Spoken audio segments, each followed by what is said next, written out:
Welcome to Relationship Mastery, a podcast for those who want to learn how to master the art of creating happy, healthy, and loving relationships.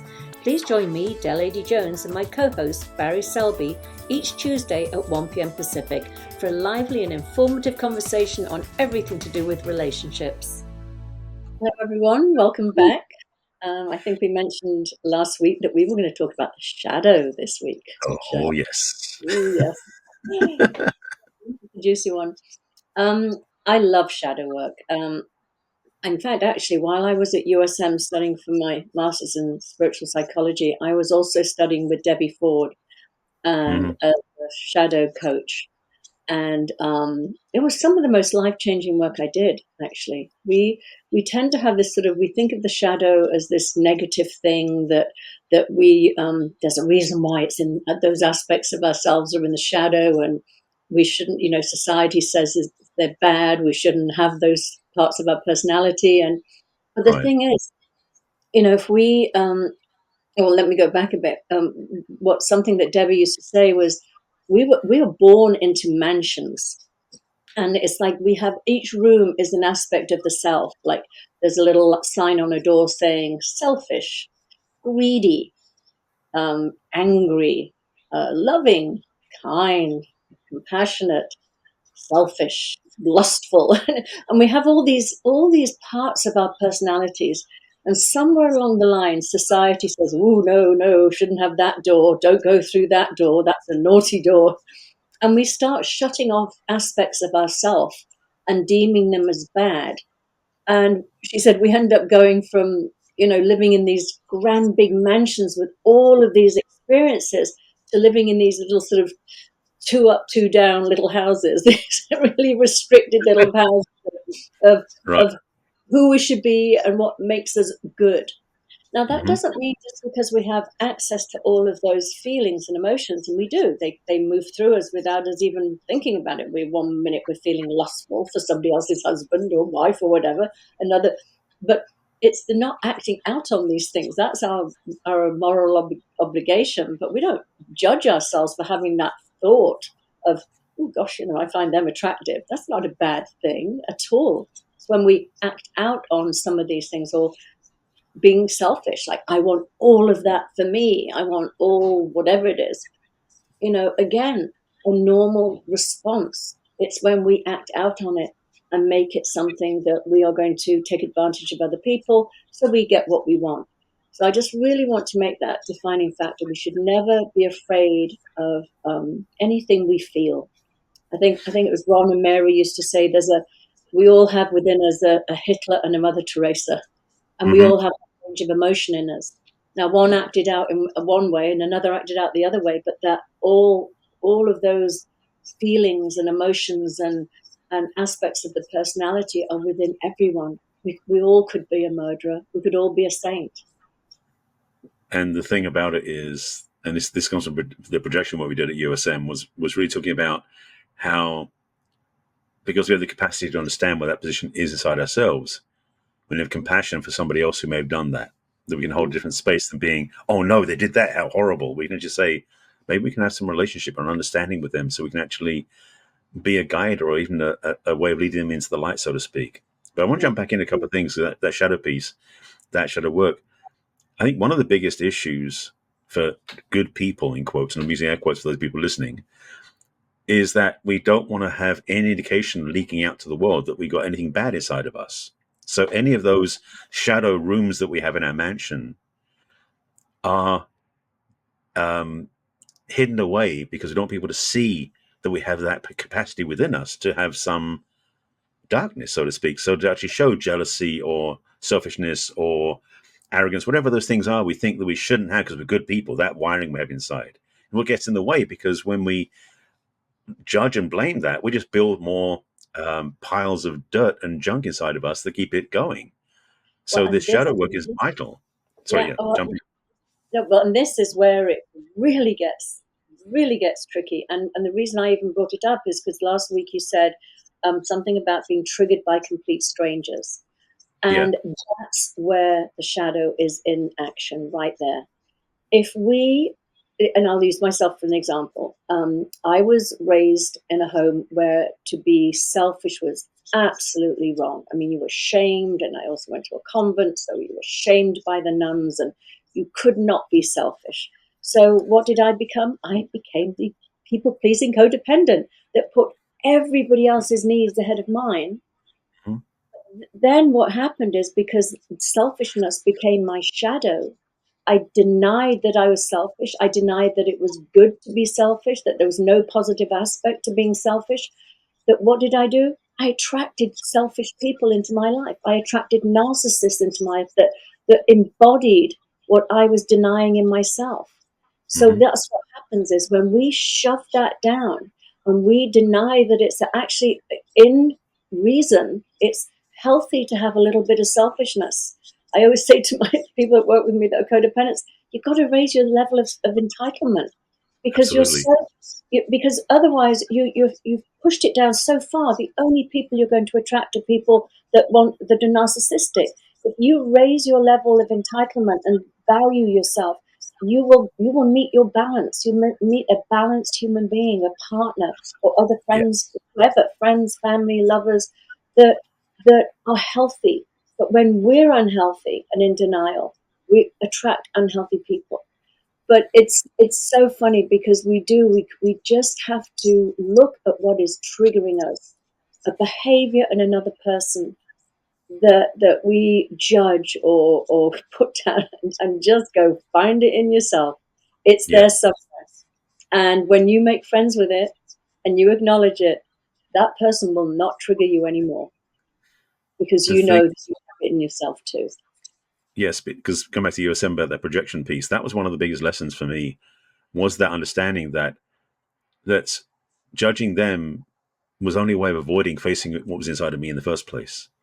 And Hmm. so the recognition that that person is just bringing up a reflection in me, and this is the key, the reflection piece, Yes. that I've Yes. got the same locked away feeling inside myself. And Hmm. it's just sapping my energy, because this idea about, using Debbie Ford's thing about the mansion into the tilt two down, is that the energy is still there. It's just bottled up and not available. So a lot of people who live this altruistic path, the holier than thou idea, perhaps, are actually so limited in their ability to express and be free, because all the energy they have is tied up in all these rooms, keeping the doors locked. Well, And so, exactly. And that's what's happening with a lot of organized religions, and in this yes, sort of this black and white thinking of, I mean, how many religious leaders are living this double life, because oh they, God, and it's what happens, as Debbie used to say, it's like the beach ball.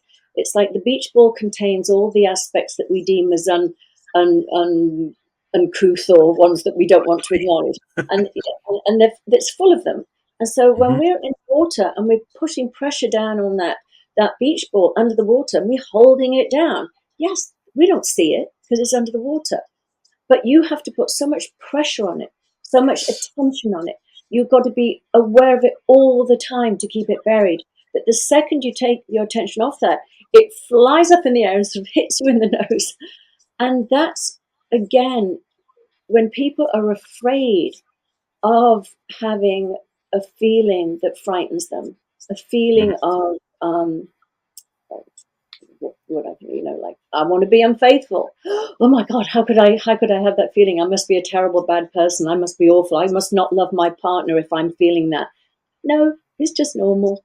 It's just not for everybody, but some people just are attracted to other people. Doesn't mean that they're wrong, bad. It doesn't mean they're going to do anything about it. Doesn't mean anything. It just means it's a feeling you're having that's coming through you. And as we know, all feelings are just transient. They just move in and out. And the less pressure we put on them, the less judgment we put on them, and the more accepting of them as just being part of human nature, they just flow through us. That's it. I received a lesson when I was very young from my mum that I now look back and go, okay, that was a clear message back then. I remember I was out with my mum and dad and brother, and we are going somewhere, and I was probably in my very early teens at this point. And I asked my mum, because I noticed my dad was like checking out some of the girls that were out there, like some of the women walking by, sort of thing. And I said to my mum, I said, doesn't that make you jealous? And she said something that was so like clear but so perfect. What she said, he can window shop as much as he wants, but he's not going to buy anything. And such a, it sounds so simplistic, but that was the thing, is that, it's almost like we have that freedom to look. Now, a lot of women are very upset with their men because the women know when their man's looking at another woman, they can sense it. When Mm-hmm. women get upset with their man for looking at another woman, it's one thing, because it's like that. You can get upset if you want, but the truth is, it's okay for him to look. It means that he's a virile, alive man. He's noticing women. That's okay. Now, if he wanders, that's a whole different story, and we talked about that before. But Mm-hmm. the thing about it is to recognize is it's okay to have the awareness of what's happening. It's what action you do based upon it is the key. Yeah, And so exactly. it is the choice we have to be. And again, self-awareness, we talk about this a lot in our court talks, in our podcasts, about how we can witness what we're feeling. What we do with it is the question and the Yeah, opportunity. always, always, always. It's about the actions we take, not the thoughts we have. Hmm. Um, Again, because as I said, I see in so many religions that and the more that somebody will shout out, maybe they're sort of homophobic or something, and then you find Oh out, God, well, yeah. yeah, Politicians it's too, frankly. exactly that. Yeah, exactly. And you're just like, but again, I almost have compassion for that person because I think, not that I ever condone homophobia, but I think, God, you poor thing, you're in such denial of your own feelings. Somewhere along the line, you were trained that this was so bad that you shut off this part of you, you compartmentalized and you shoved it over there and you preached and acted, and there was this part of you that if you had just assimilated, acknowledged that this was a part of you and this is who you are, none of Yeah, this would have happened.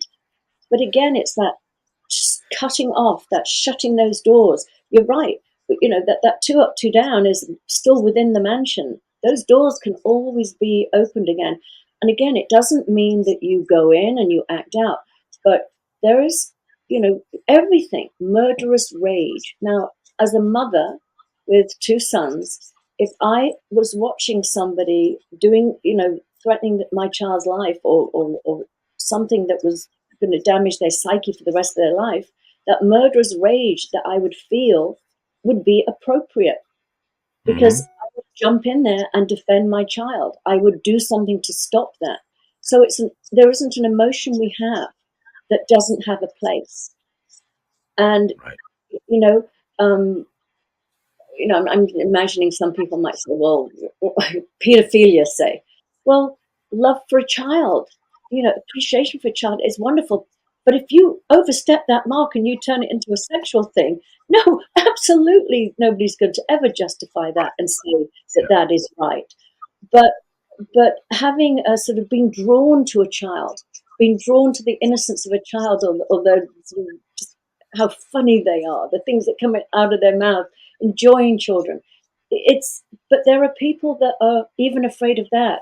There's a lot of men, they say, that when their teenage daughters become, pre, pre, I'm not going to use that word, start turning into a woman. Can't say it this morning.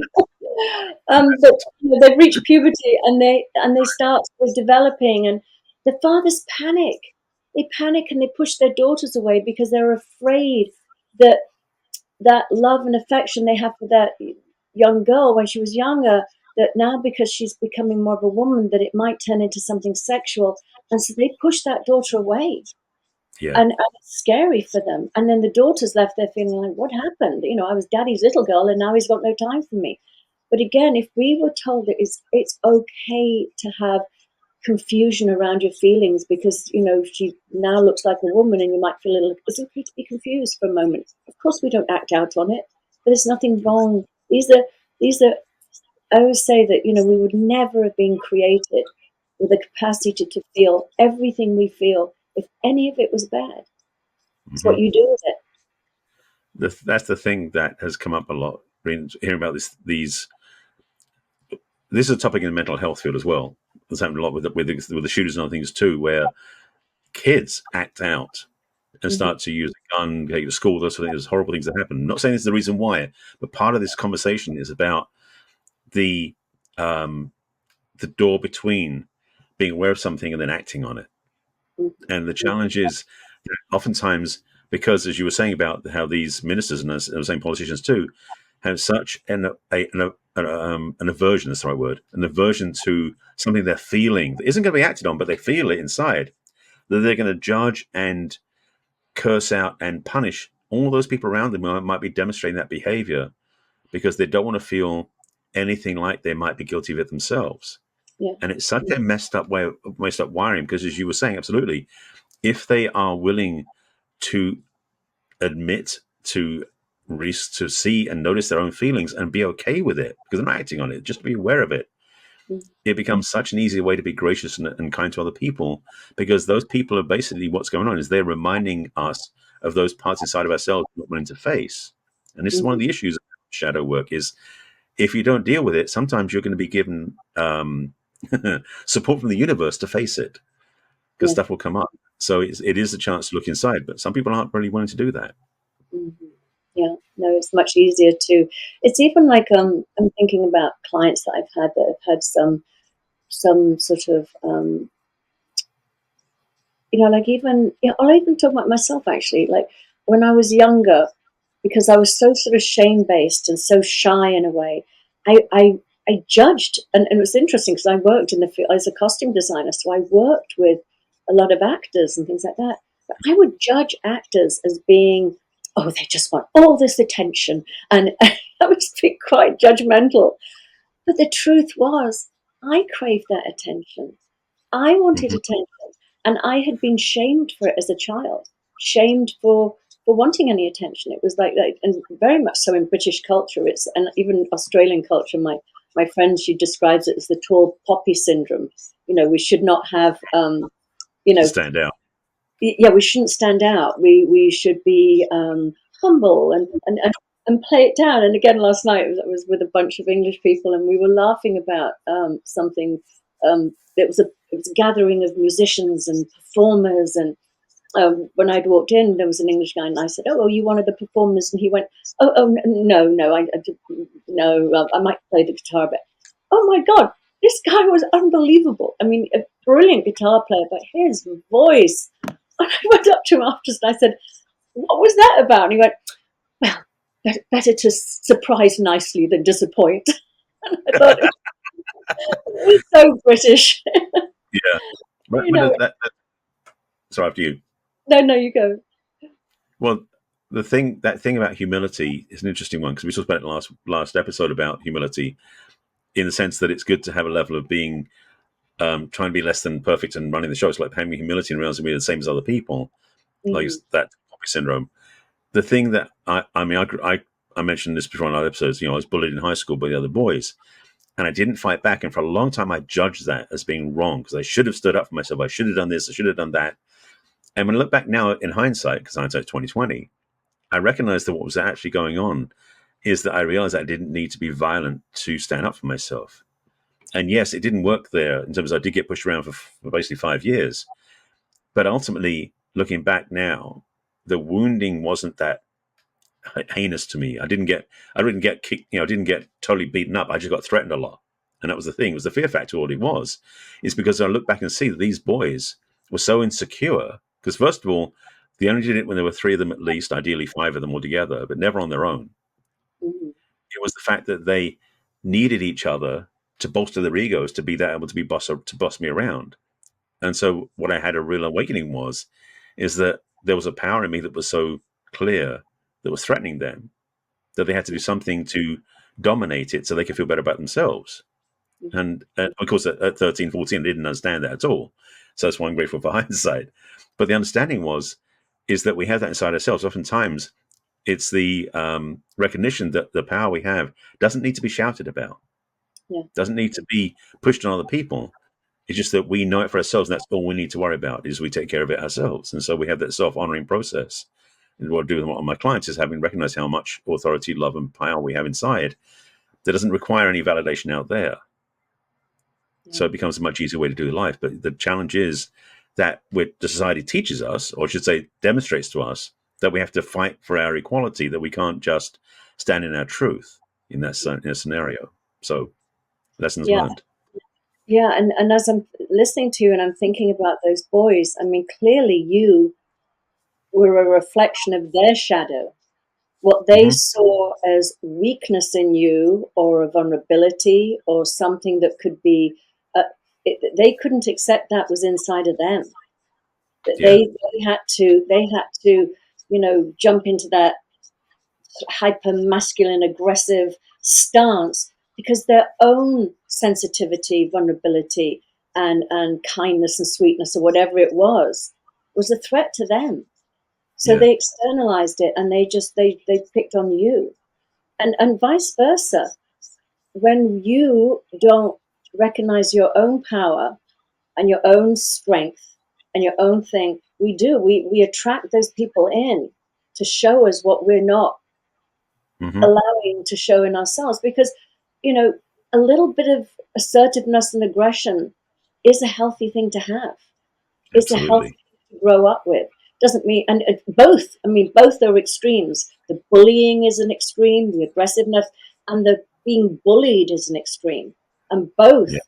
they were both parties, if they acknowledged that they have everything within them, none of that dynamic would have happened. Hmm. So it's fascinating how that is. It's Whenever, interesting. yeah, whenever we I see it so much in my clients. I see so much of when they're triggered by, say, a sibling's behavior or their partner's behavior, or why does this person get away with this? And and again, it keeps saying, I want to keep bringing it back to them and saying, do you ever allow yourself to behave that way? Do you Hmm. ever allow yourself to be selfish? you know, Right. or and so it's fascinating because as soon as they do acknowledge it in themselves, all that anger towards the other person just dissipates. It's like, oh, you're right. No, I've really judged that about myself. I would never be arrogant. I would Hmm. never be. It's like, well, maybe there's a time you can be arrogant. Maybe it's in front of the mirror on your own in your bathroom, but play with it. Don't have arrogance be such an affront to you, or as in my case, like I said, somebody that loves to be the center of attention. I used to put that down, but now it's just like, no, it's okay to want to be the center of attention sometimes. You can do it. Have fun with it. Absolutely. Yeah. This journey that we take,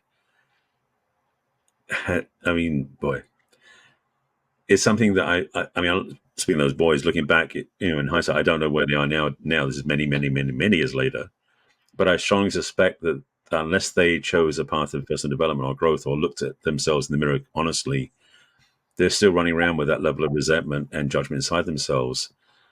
Many, many, all these decades later, and I mean, I still look back at it and see it as something that happened, but my energy on it is so there's no fear, there's no anger, there's no resentment, nothing of that in there for me. So this journey we take to do the work to face that shadow, to actually do the inner work and heal and grow and thrive, whether it's on our own or with client like coaches like ourselves, is such a gift because we have much more holistic and a whole way of living life. Like I said earlier about the mansion versus the um, two up, two down, is the energy that we tend to have back to play with, to live in, and to thrive in, is the gift we get from doing this work ourselves, to be able to face our shadows and to recognize that it's part of who we are and not something to be cut off like an amputation.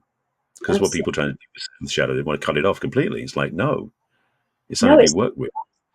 and it's something to be embraced and to Yes. reclaim. It's an aspect of our personality, and when we can embrace it and reclaim it and own it, we just expand. We just become healthier, whole people. You're talking about those boys. If they had never ever grown out of that behavior, they're probably in prison right now for grievous bodily harm, or whatever. That if Mm. who knows if they didn't have the opportunity to face that more sensitive, quiet, reflective, loving, whatever it was that scared them, that they saw in you, that made them want to attack it. They were attacking themselves, but it was all projected onto you.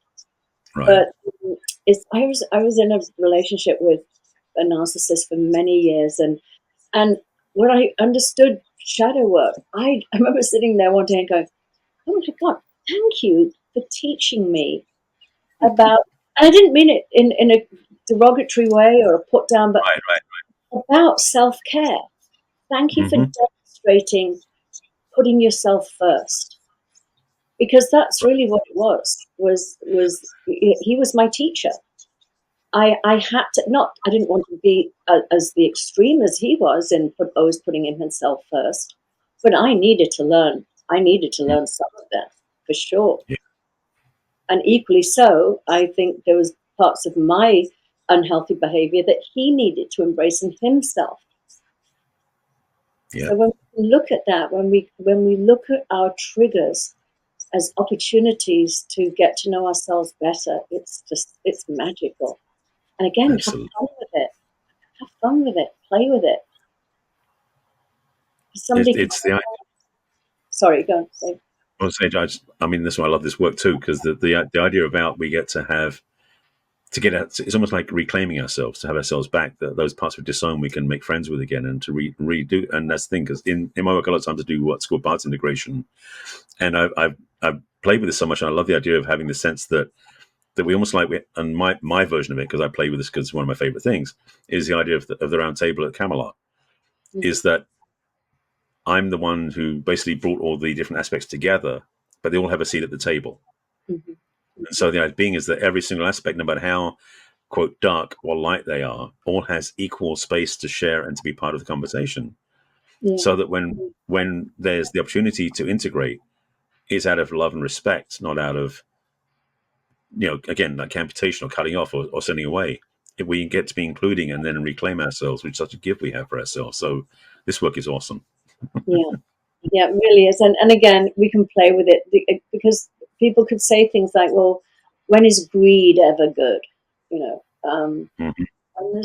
when there's a famine and you've got children to feed and you'll do what you can to keep your child, I'm not talking about grabbing food out of somebody else's mouth, but to sort of, that sense of wanting to get something desperately. There's always a place where it's an appropriate emotion to have. We see it out Yeah. in nature all the time. We see animals being, brutal with each other. We see them be lovely with each other. We see them, and of course, as human beings, we have a different level of consciousness, and we're not going to ever take advantage of another Mm-hmm. intentionally, deliberately to gain. But Right. said, understand that that's just part of our human makeup. Is that we come with all of those emotions.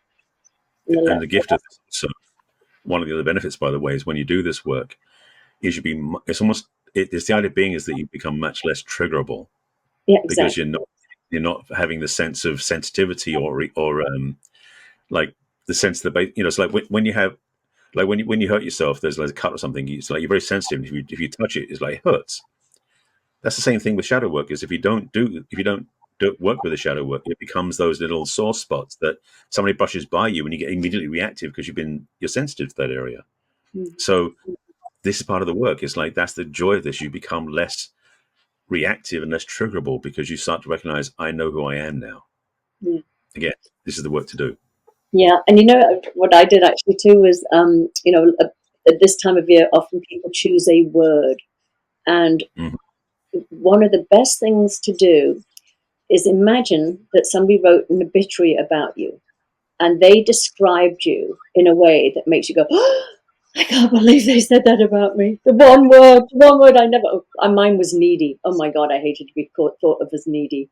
And Mhm. and you take that word, the worst word that anybody could describe you. What's yours, Barry? What word would you hate somebody to describe you as?